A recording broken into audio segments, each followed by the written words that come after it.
गणनायकाय गणदैवताय गणाध्यक्षाय धीमहि गुणशरीराय गुणमण्डिताय गुणेशानाय धीमहि गुणातीताय गुणाधीशाय गुणप्रविष्टाय धीमहि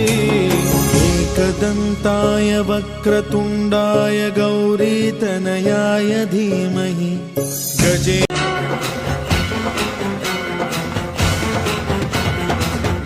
टांगण वंदिन चरण डोळ्यान पाहिन रूप तुझे प्रेमे अलंगिन आनंदे पूजन भावे वाळीन म्हणे नामा त्वमेव माता पिता त्वमेव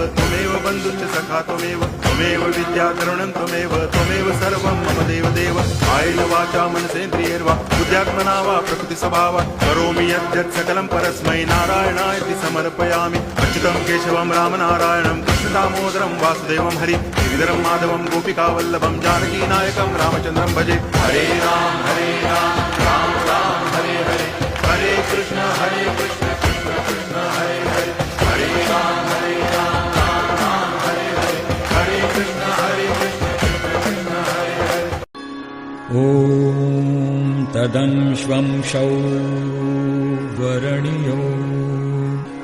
ज्योतिष्कुम्भस्य धीमहि कृतं भव्यं हि भावय ॐ गायत्र्यै दिव्यै